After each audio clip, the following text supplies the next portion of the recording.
本期视频你将看到万类霜天竞自由，复兴号智能动车组两种不同的商务座舱长什么样，和2.2万人一起看发布会是什么样的体验，属于未来的清明上河图。好，各位朋友好，我是抖买买。2024年年末旅行收官，上海出发，途经南昌、深圳到广州参加 New Day 未来日的发布会。这次呢没开车了，主要是行程比较紧凑，加上上个月呢全程换电从上海开到了海南，也是途经过南昌，所以同样的路呢我就不想再拍一次了。这次呢就选择了高铁出行，上海虹桥站出发，先叫了个未来驾享送我去火车站。7点钟的高铁倒是很久没有坐过了，虹桥站的休息室呢是没有热食的，所以你想吃一个热的，还是去麦当劳吧。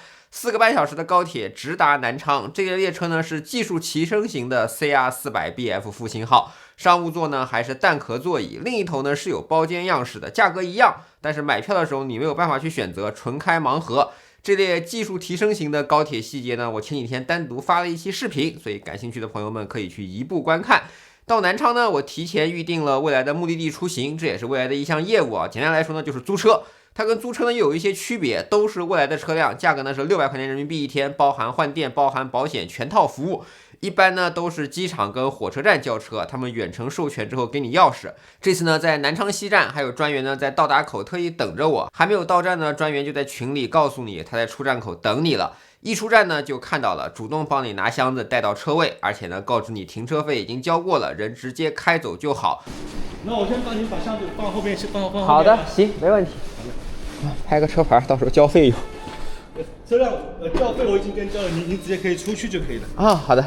开上的这台车呢是第一代的 ES8， 10万公里的啊，内饰呢是10万公里的租赁车辆该有的样子啊。但是你还别说，这个内饰的镀铬条，月食镀铬的镀铬条还是依然鲜亮啊。那进入了城市高架高速之后呢，这台车的 NOP 依然可以自己超车、自己变道。你看，真正领先于时代的产品，在几年之后依然是好用的。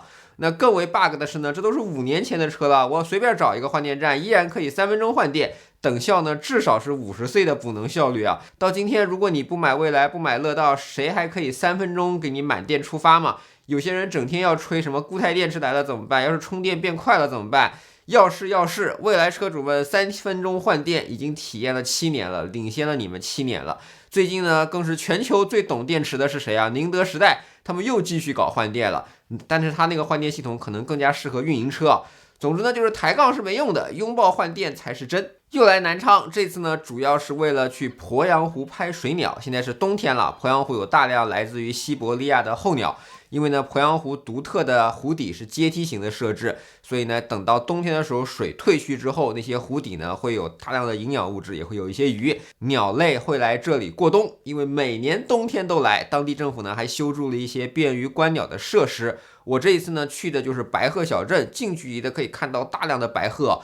我呢是工作日去的，人呢非常少，据说呢周末这里是要堵车排队的，所以大家要合理安排行程。路过一个叫十里香樟路的地方，是真的美啊！尤其是开着 ES8，开着电动车，静静的穿过这条路，两边林荫道上的鸟类都在鸣叫，电动车又不会打扰到它们，真的挺好的。5星白鹤小区呢是有停车场的，直接停车步行到湿地边上就能看到这样的场景。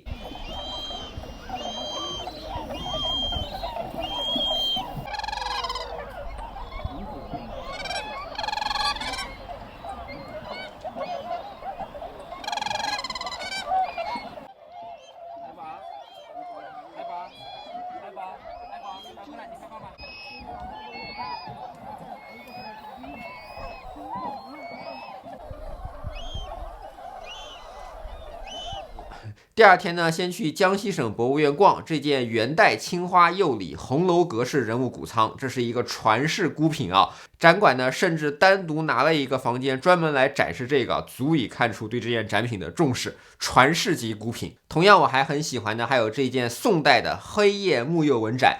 该技术呢一度失传了，每一件茶盏都是一个独一无二的叶子。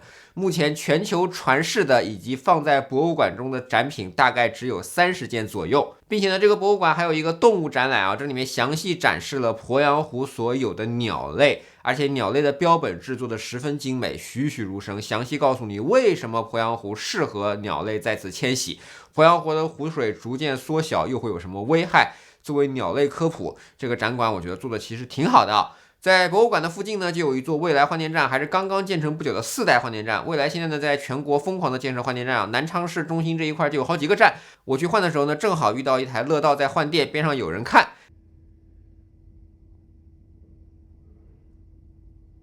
哦，3分点93，哈哈哈哈，1秒都不超啊！换电3分钟。下午呢，我选择去位于南昌附近的观鸟地之2啊，上饶市余干县。那你导航到插旗分场或者白鹤洲，从博物馆过去呢，开车大概要1个多小时吧。这里是全球最大的野生白鹤过冬地，据说野生白鹤这个种群92%左右都会来这儿。那政府呢也在这里修建了专门的观鸟长廊，而且呢这里的产业相对比较成熟啊，边上还有一家饭店。如果你是早上到这观鸟，中午还可以在此吃饭啊，这个配套很好。值得一提的是，如果人很多的话，当地会把那条路给封上，让你去停车场停好车之后步行前往。步行的这段路呢，大概有1公里那么长。如果你的器材很重，你看背着大炮是很重的，建议呢带一个露营之类的小车推着走啊。而且呢风很大，气温呢也很低，建议呢你还要做好保暖措施。好了，这边就是号称全世界最大的白鹤拍摄地儿余干，在上饶余干这边白鹤洲，你们导航到插旗分场。白鹤洲的观鸟设施呢，相对来说更为齐备，场地呢也更加大，使用200到600毫米的镜头呢，就能拍到一些相对较近的鸟类的特写。观鸟的时候呢，注意不要穿着鲜艳的衣服，也不要大声说话，更不许使用无人机。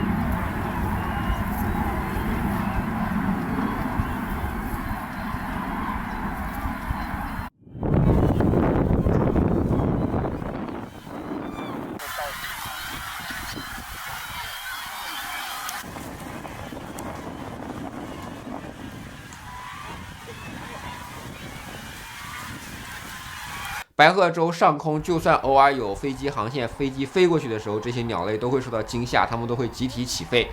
那在南昌住了2个晚上之后，也该去深圳了。我把车直接停在南昌西的高铁站，使用 App 锁车。好了，选目的地出行的好处呢，就是到地方你把车给停好，然后钥匙扔车里，给专员拍张照，像我这样。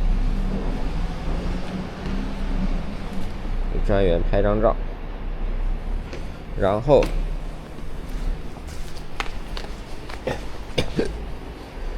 打开手机 app，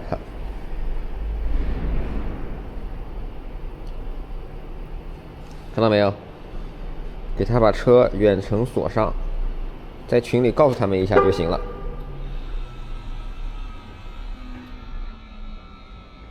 搞定。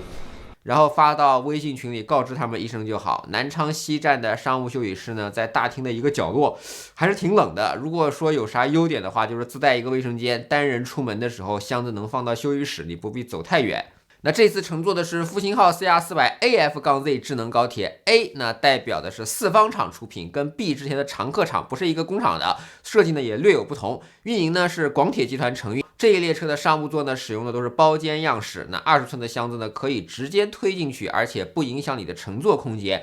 而且在坐姿上呢，你是看不见邻座隔壁的脸的，提供了一定的隐私性，这就比单纯的蛋壳座椅要好很多。要说缺点的话呢，就是你带了大件行李，比如说你带了一台自行车，自行车虽然可以放包收纳，但还是挺大的。可能就不像蛋壳座椅那么往后面一扔就好了。至于说运营时速，这一段路最快，因为站点太多了，也就310公里每小时，而且经停的站点实在是有点多，很难达速。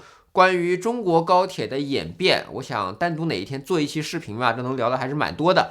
那来深圳呢，是因为我的朋友陕极科技的张千里同学，他在福田会展中心开发布会，弄了一个可以拍照的 AI 眼镜。那陕极呢，过去一直是做充电产品的，今年做了快2亿的 GMV 了，算是在这样不太好的行业中逆势上涨吧。他们的产品的设计都十分好看，比如那个透明的移动电源，连我都买了，而且呢，在 New Life 上也是定制在卖的。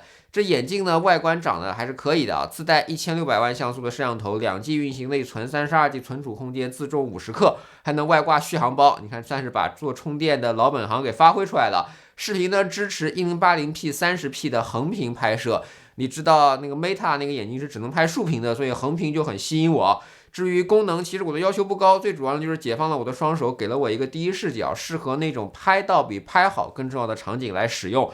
而且呢，它本身呢也是联合了眼镜厂商做的嘛，所以它支持近视眼镜的定制，这一点实在是太重要了。那眼镜呢还具备一定的 AI 能力啊，它通过摄像头帮你识别，然后利用不同的 AI agents 呢，通过手机给你提供一些认知，比如说你去读一个外语菜单的时候，它会告诉你哪些菜相对来说比较好。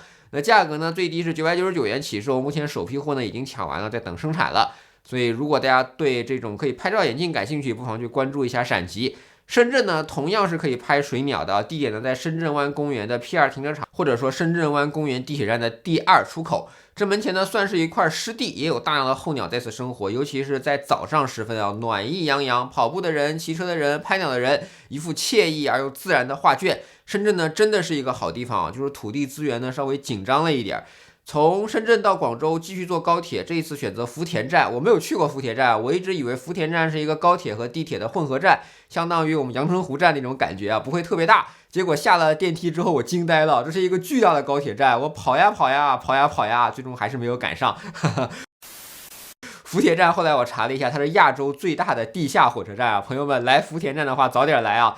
地上站房呢，你别看就一块牌子，隐藏了它的真实的实力啊。地下呢是巨大的立体枢纽，我也收获了我的新的体验，错过火车。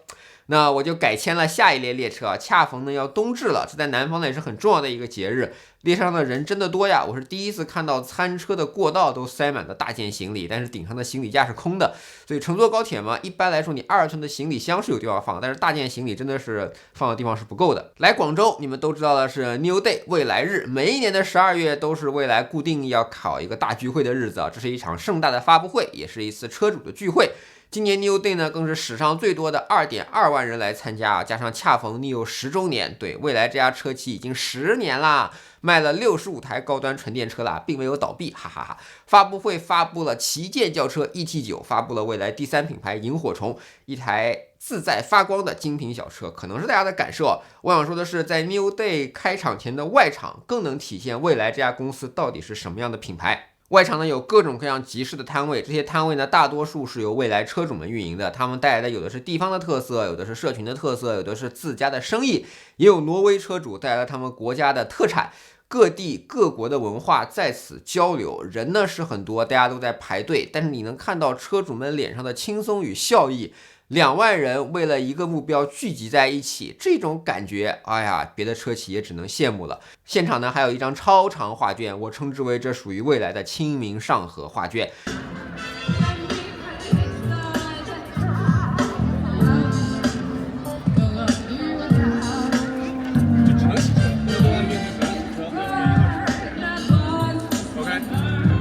这个好牛逼啊！对，这个很牛。我觉得随便截一段就可以贴在那个换电站上，可以贴100个站这一条。挪威2021，我就说这些东西可以。而且还有阿斯本 New Park。对，不好意思。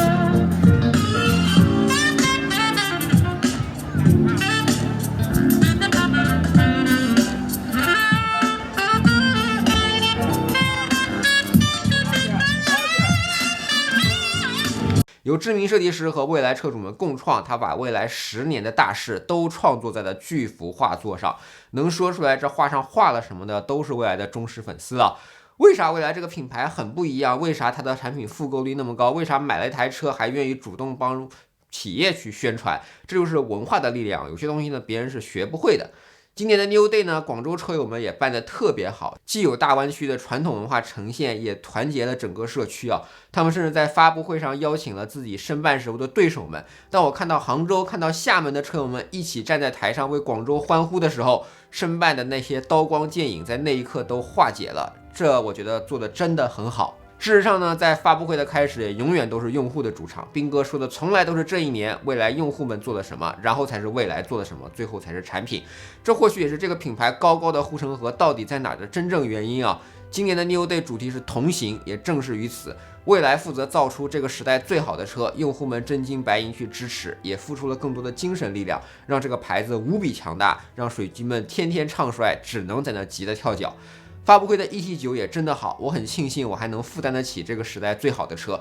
今年 ET9 的发布会大量的都在描述一种感觉，一种旗舰该有的气场，一种生活方式，这其实就是 ET9 该有的姿态啊，感想有为。这说的哪里是车啊，这说的是车主啊。萤火虫也是一样，自在发光，这就是车主的生活状态。车是昂贵的消费品，必然是人的精神、经济等各种各样状态的物质上的投射。当我看到自在发光这4个字，我就知道这牌子到底是要卖给谁了。不懂的人永远是不懂的，但是不妨碍看明白的人花钱去买。